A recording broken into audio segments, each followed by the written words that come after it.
Let us look at a very interesting problem, and this is famously called the coin rotation paradox. Let me try to explain what this is. Consider a coin of radius r. Okay. Now imagine that there is an identical coin right next to it, also of radius r. Now keeping the inner coin fixed, keep this fixed, and just turn around this coin, the outer coin, all around it till it comes back to its original position. Now the question is, as it turns around and comes back to the original position, how many rotations would it have made around its own center? In other words, how many times does the outer coin spin around itself as it goes around the fixed inner coin?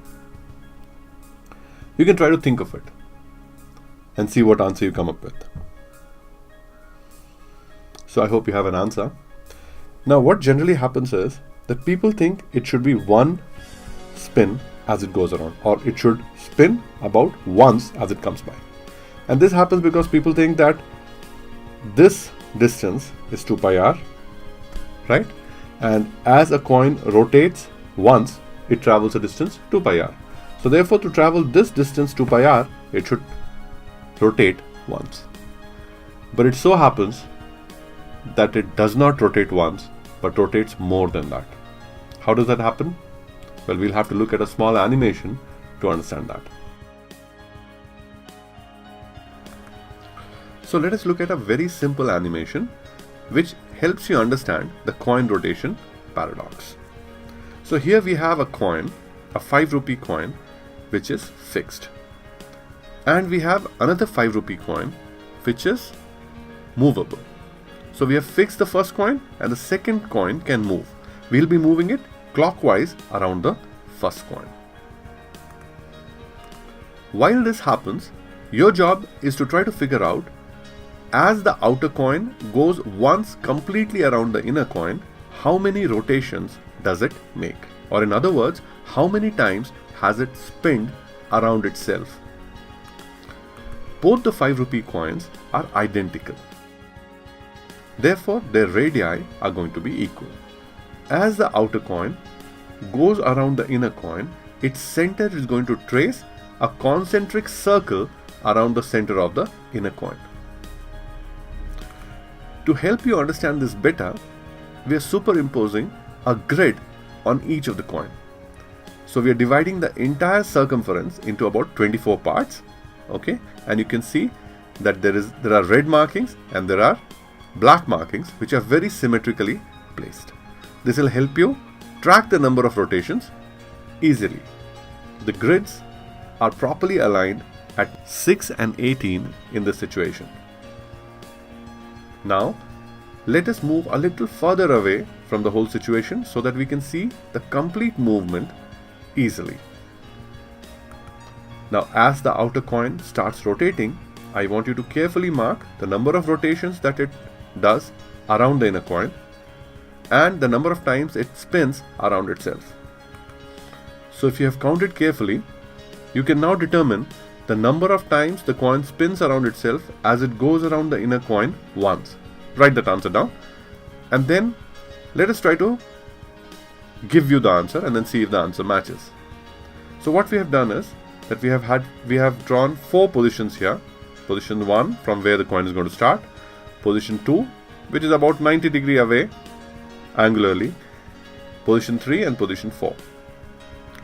Now let us see how many times the coin spins around itself as it goes from the first position, starts from this position and comes back to this position. So right now notice that the 5 is vertically upwards. Let's start the rotations. Now you can see that the 5 is going down, and as it comes to the second position, it's perfectly down vertically. So half a rotation is over, and here 5 is again perfectly upwards. Therefore, one complete rotation is over. Let's move further.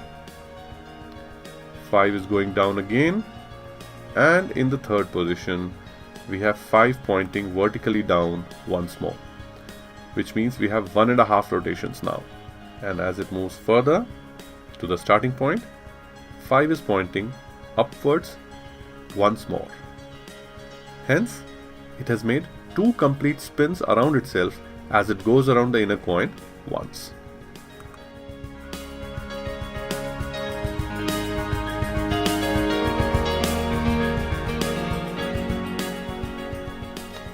So I hope you understood why the coin goes around 2 times.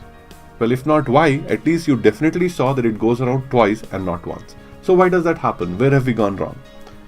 If you remember, when I explained the wheel problem, I told you very clearly that as the coin goes around once, spins once, it moves forward by 2 pi r. But what moves forward is the center. The center is taken to move forward by 2 pi r, not this point on the rim. Okay? So, this is the issue here. As you have a coin and you have another coin, the center is 2r away from the center of the inner fixed coin.